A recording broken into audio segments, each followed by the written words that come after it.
안녕하세요. 약사의 건강비책TV에 오신 여러분을 환영합니다. 비염 때문에 알벤다졸을 먹었는데 호흡곤란이? 오늘은 유튜브에서 알벤다졸 복용이 비염에 효과가 있다는 것을 보시고 알벤다졸을 복용하다가 호흡곤란이 오신 분의 사연을 소개해 드리겠습니다. 이분의 사연과 더불어 왜 그런 증상이 일어났는지를 알려드리고 끝에는 간이 손상되면 어떤 증상들이 나타나는지를 알려드릴 테니까 꼭 끝까지 시청해주세요. 오늘 아침 새벽 4시에 갑자기 이런 카톡이 왔습니다. 저는 아침에 일어나서 카톡을 확인했는데 이 카톡 내용을 보고 아주 깜짝 놀랐습니다. 그래서 응급실을 일단 가보시라고 카톡을 드리고 다시 출근을 해서 괜찮은지 카톡을 드렸습니다. 조금 주무시고 나니까 괜찮아지셨다고 하는데 갑자기 피부가 가려우셨다고 합니다. 왜 이런 일이 일어났을까요? 원래 비염이 있으신 분들은 림프구가 과활성된 경우가 많습니다. 흔히 말하는 알레르기성 체질이라는 것은 림프구가 과활성된 상태를 말하며 림프구들이 외부 물질이나 몸속의 노폐물에 민감하게 반응을 합니다. 이분도 알벤다졸을 드시고 첫 주에 3일 먹고 4일 쉬고 두 번째 주에 주 2일째까지는 괜찮았는데 어제 갑자기 호흡곤란이 오고 쓰러질 것 같은 증상이 생겼던 것입니다. 제가 지난번 유튜브 영상에서 알벤다졸을 드시면 간이 상한다고 말씀드리는 것은 병원 검사상 이상이 생긴다는 뜻이 아닙니다.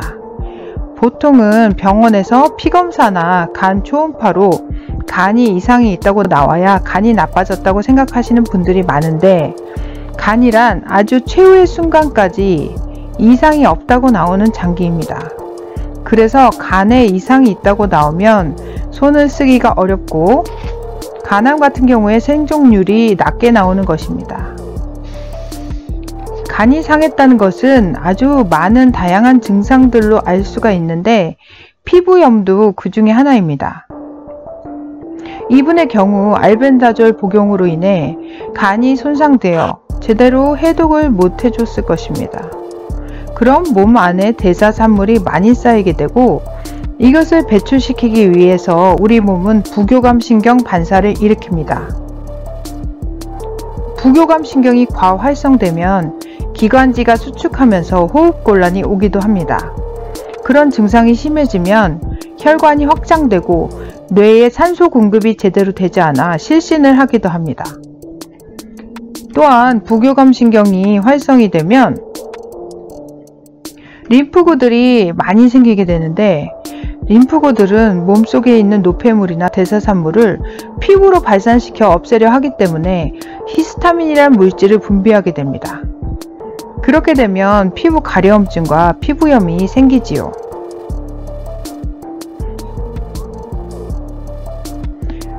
제가 솔직히 말기암 환자의 경우에는 구충제 복용을 말리고 싶지는 않습니다.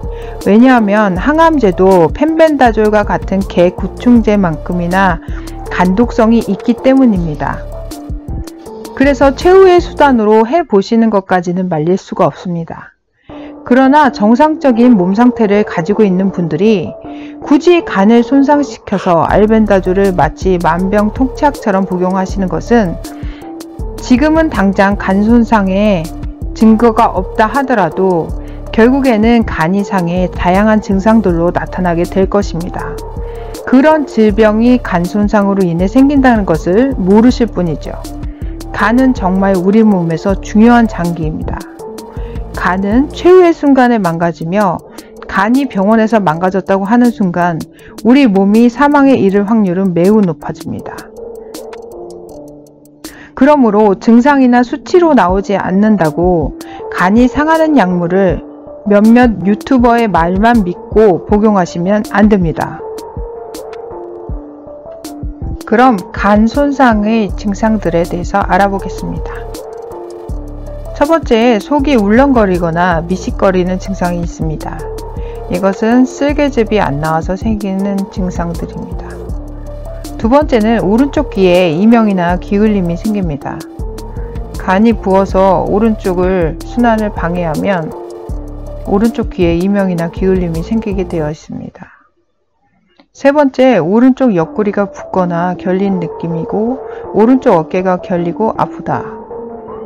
간이 부으면 오른쪽 옆구리가 약간 불편한 느낌이 들면서 오른쪽 어깨를 밀어 올리기 때문에 오른쪽 어깨가 결리거나 아프시게 됩니다. 네 번째로, 변이 풀어지거나 변비가 생긴다.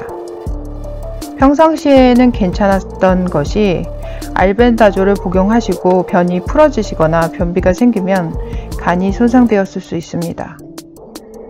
다섯 번째는, 기름진 음식을 먹으면 바로 변을 본다. 이것도 마찬가지로 쓸개즙이 안 나오면 쓸개즙은 기름기를 소화를 시키기 때문에 기름기가 소화 안 된 상태로 장으로 내려가면 바로 변을 보게 됩니다. 여섯 번째는, 눈이 건조하고 오른쪽 눈이 충혈이 된다는 것입니다. 간에서 열이 올라오면 눈이 건조해지고 오른쪽 눈에 충혈이 됩니다. 일곱 번째는, 윗입술에 각질이 많이 생기는 것인데 입술 중에서도 윗입술은 간과 연결이 되어 있기 때문에 간열이 뜨면 윗입술에 각질이 많이 생깁니다. 여덟 번째는, 오른쪽 코가 막히거나 코피가 난다는 것입니다. 그것도 간열과 관련이 있습니다. 아홉 번째는, 피부염이 생기는 것입니다. 지금 이분처럼 간에서 해독을 못 해주면 피부염이 생기는데 얼굴은 볼 쪽 여드름이 생기시거나 등이 가렵거나 다리 앞쪽, 손등에 피부염이 생깁니다. 열 번째로, 안색이 칙칙해지거나 얼굴이 갈색, 소변색도 갈색처럼 진하게 나오는 경우 간이 손상되어 대사산물이 많이 나오는 것으로 볼 수 있습니다.